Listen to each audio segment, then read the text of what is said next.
Welcome to the other side. I am Will with my special guest Colton today. How are you? I'm good. You? Good. We're going to talk about some Star Wars news, starting with our anticipation to this Friday's Rogue One trailer premiere. Yep.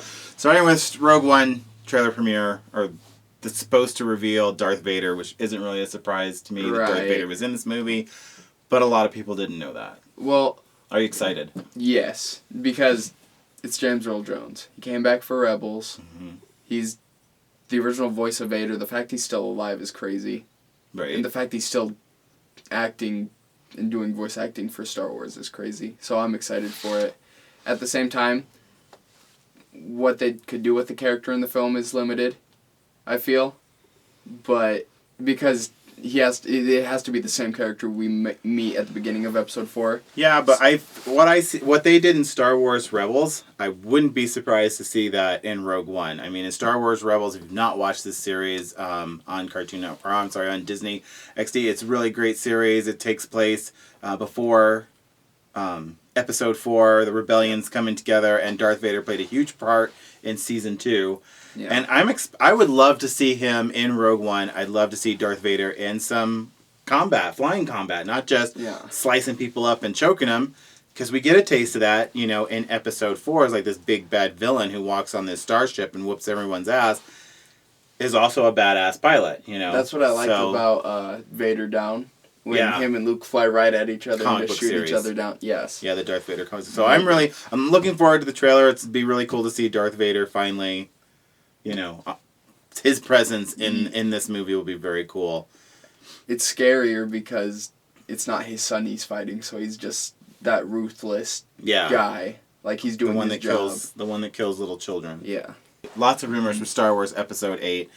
We know the Star Wars Celebration is right around the corner. In just a couple days. But I noticed there's no one, unless they're going to surprise us, Daisy Ridley, John Boyega, none of them are at Celebration. Yeah. So, speaking of Star Wars Celebration, I guess those lucky dogs get to see the first couple episodes of Star Wars Rebels. I loved that show so much. Like, it's taken what the Clone Wars did right, and it's just, like, amplified it by 10, because it's set in the original trilogy, which a lot of fans aren't that kind of the prequel trilogy. Mm-hmm. Not just based on the stories told in it, but the aesthetic is so much different than the original trilogy with the ships, and it's not as iconic. Well, we were left with such a huge cliffhanger. What was the voice coming? He's got the Sith holocron now, and Darth Maul running off, getting away, and Darth Vader and Ahsoka Tano just basically a draw, because I don't think she's dead. Yeah, it showed her at the end. And even though I love the series, even though I bitched about episodes, I think it was 9 and 8 to me were just filler episodes. Mm-hmm. I think some of what took place in the final episode could have taken place in. It could have been. I wanted more of a confrontation between Darth Vader and Ahsoka, and it just seemed like it was so rushed. Like, okay, we got to fit this part in, and I know, you guys there know what you're doing, but I wanted a little more. So less Chopper, more Vader. Yeah, I don't care about Chopper. He's a shitty little wannabe R2 unit. But, again, I'm wondering if, Mace Windu is going to make it in. There was there's been conversation about old canon, another character that was kind of dismissed in canon, making his way into Star Wars Rebels, and everybody's thinking it's Grand Admiral Thrawn, which I'm totally down with. That's because Dave Filoni posted that picture of the Star Wars book, and it's that original Thrawn, the heir to the Empire. Right. Could be Mara Jade, though. Yeah, it could be. We all love Mara Jade. Just want to go into a little bit of Episode 8 rumors. One of them being that Daisy Ridley... These could be possible spoilers, or maybe I don't know what the hell we're talking about. One of them being that Daisy Ridley was seen wearing a green sleeve in the shootings. And what do you think the percentage is that Daisy Ridley's going to lose an arm? It's pretty likely. It's more than 50% at this point. See, that, I don't know. I think that's just kind of... It's meh. It's really just like we've seen it in the second film of each trilogy already. Yeah. With Anakin and Luke. So it's just like the repetitiveness is going to get to you eventually. Yeah, I hope that that's wrong. I'm hoping that maybe something else is going on there. But definitely the major focus being on the Force tree. We get to see parts of this there's supposed to be a force tree on the island where Luke Skywalker's been hiding out.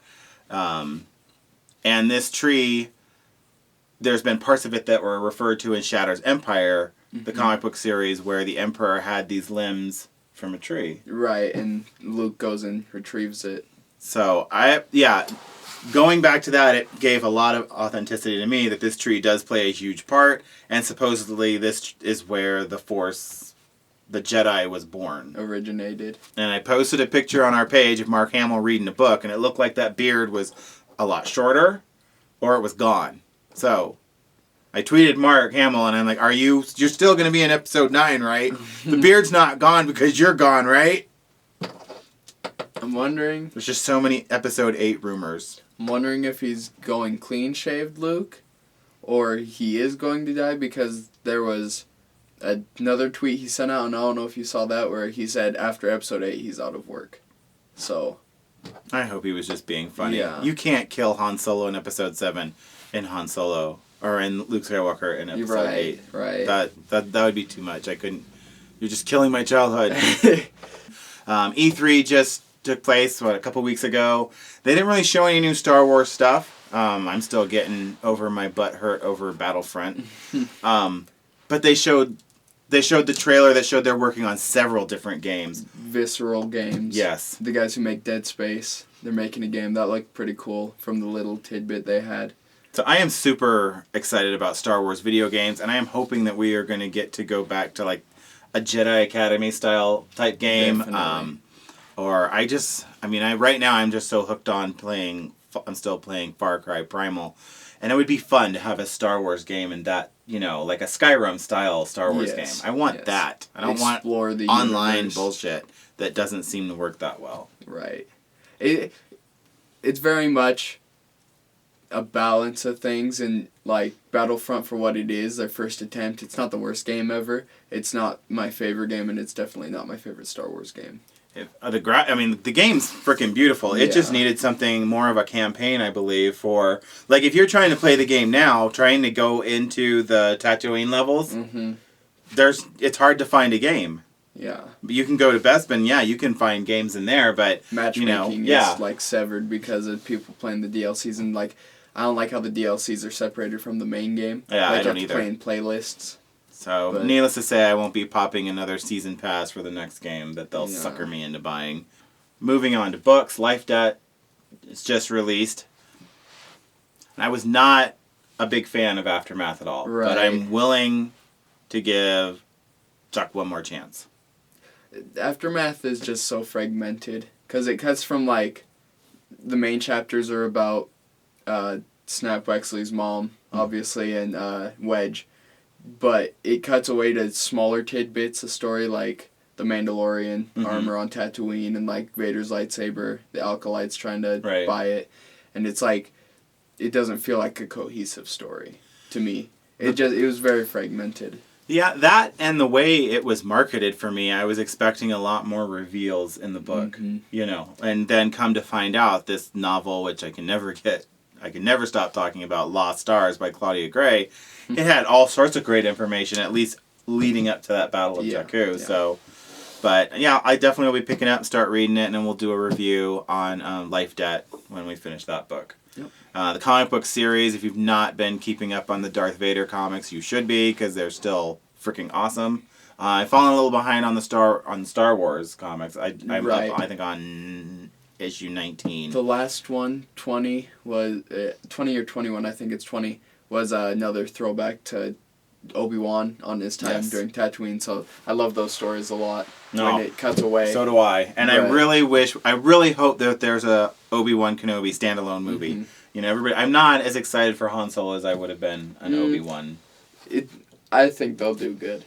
I think that Chris Miller and Phil Lord Han Solo? Yeah, for the Han Solo film. I think they're competent directors. They know comedy really well. Right. So, like, Han Solo and that kind of charmy, cocksure attitude go together like peanut butter and jelly. So it's just like...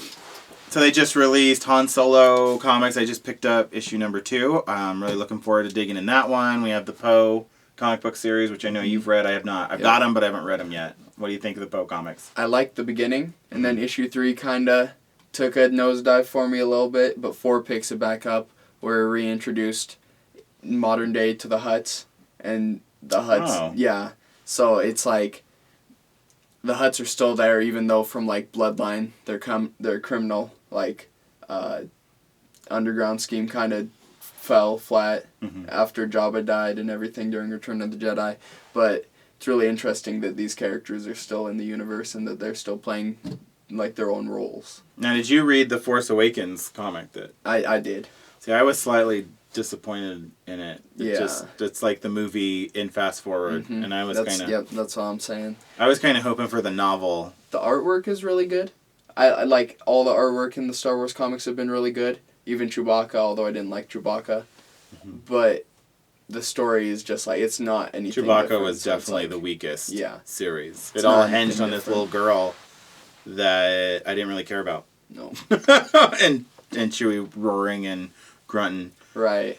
And then they canonized his child and Mala, his wife, from the holiday special in that series, so like they're canon. Yay. The Because Darth Vader comics are phasing out Yeah, in 25. episode 25, so it's a great series. I was thinking that the C3PO... tension, the last couple episodes, Darth Vader and Emperor, that tension, I love that they included that in the comics, Yeah, because how- it really... He calls him out. Yeah, They because call by out the Empire Emperor. Strikes Back, you're like, really? He's ready to sell the Emperor out just like that, you know? Mhm. But now you can kind of see he's He kind of knows- had he knows enough he's of the gotten Emperor's lied to. bullshit. He knows he's gotten lied to since the Yeah, very beginning. yep. Because the revelation of Luke being his son in issue 6 when Boba Fett revealed that, it just like that immediately broke Yeah. everything that the Emperor told him. Like broke that thin glass sheet that was just lying over there. Yeah, you if you're not collecting any of the Star Wars comic books and you're interested, the Darth Vader series is worth it.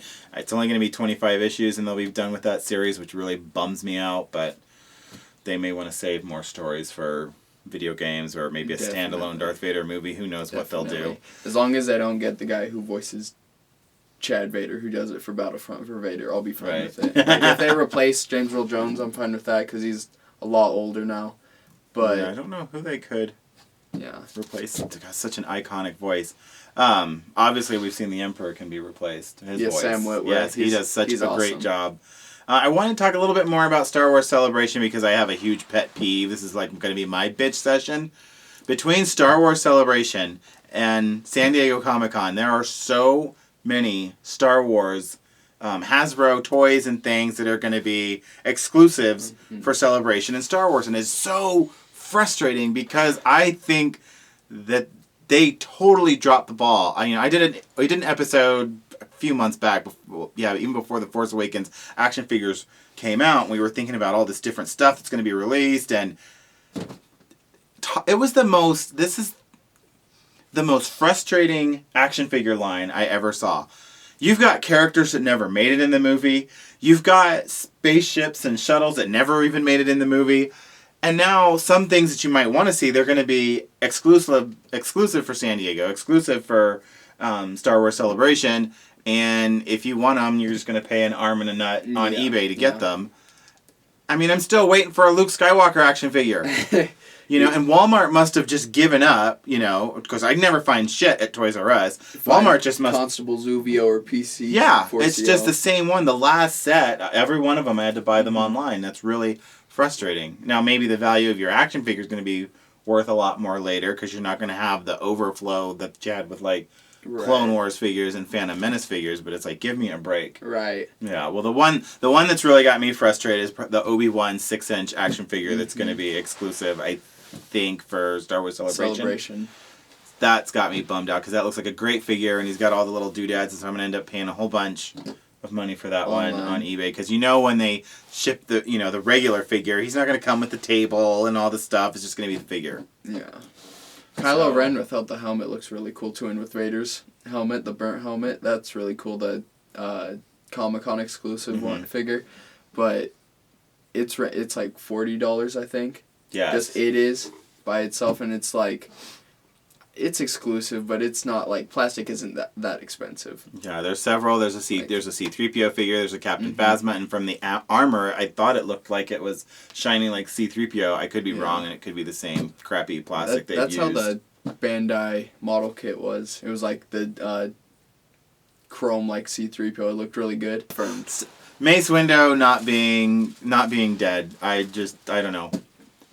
I wonder if he's going to make it in Star Wars Rebels. Yeah, the rumor, they asked George Lucas, or Samuel Jackson had made a comment. I think he was just joking that he didn't die. Right. And then George Lucas said, well, Mace Windu didn't die.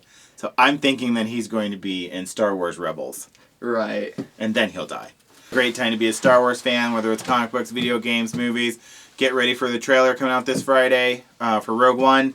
And we'll shoot you more rumors for episode 8 when they come out. So this is The Other Side, and we're out.